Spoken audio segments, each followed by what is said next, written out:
नमस्कार मंडळी, मी ऋषाली रवींद्र गुंजाळ. आज आपण धांदरफळ येथे माझ्या केळीच्या शेतामध्ये आलो आहे. इथे जवळपास मी 2 एकरमध्ये केळीचा बाग बसवला आहे.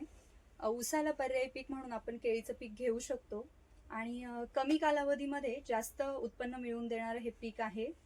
तर आज केळीच्या शेतीविषयी किंवा केळी या पिकाविषयी मार्गदर्शन करण्यासाठी आपल्यासोबत आहे प्रकाश गुंजाळ सर. तर सर, तुम्ही आपल्या शेतकरी बांधवांना केळी या पिकाबद्दल मार्गदर्शन करावे. नमस्कार, मी प्रकाश गुंजाळ.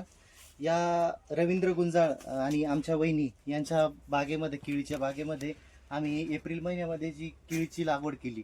खूप उन्हाळा होता आणि त्याला प्रोटेक्शन म्हणून काही पिशव्या आम्ही लावल्या आणि उन्हाळ्यामध्ये ते केळीचे रोपं जतन केले.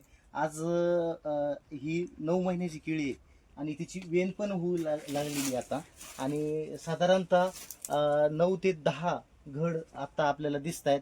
असे ह्या केळीची एक उत्कृष्ट बाग आपण इथं साकारलेली आहे. आणि इथं जर पाहिलं तर ह्या केळीमध्ये जे सगळ्यात महत्त्वाचं म्हणजे न्यूट्रिशन मॅनेजमेंट असतं, खत व्यवस्थापन.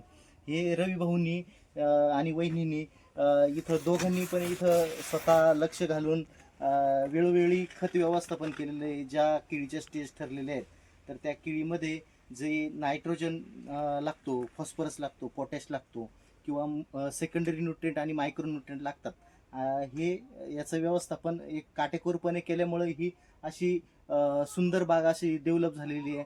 निश्चितच या बागेमध्ये विक्रमी उत्पादन निघून त्यांना चांगला मोबदला मिळेल. सर, आपला हा केळीचा हा बंद आहे.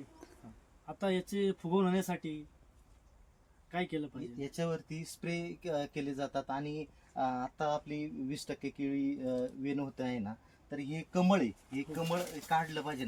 साधारणतः हे सगळ्या 10-11 पाण्या पडल्यानंतर ही पुढचं हे येतं, तर इथून आपण याला कट मारला पाहिजे, जेणेकरून थोडंसं अंतर ठेवायचं, त्याचं हे होत नाही. कारण हे जर काढलं तर वरचे जे काही वरची केळी आणि खालची केळी एकसारखी फुगवण होती आणि आपल्याला जो वरचा केळीचा जो बंच आहे आणि खालचा बंच आहे हा एकसारखा पडला पाहिजे. याचं अंतर हे होण्यासाठी आपल्याला कॅल्शियम आणि बोरानचा स्प्रे केलं पाहिजे किंवा ड्रिपमधून आपण ॲप्लिकेशन केलं पाहिजे.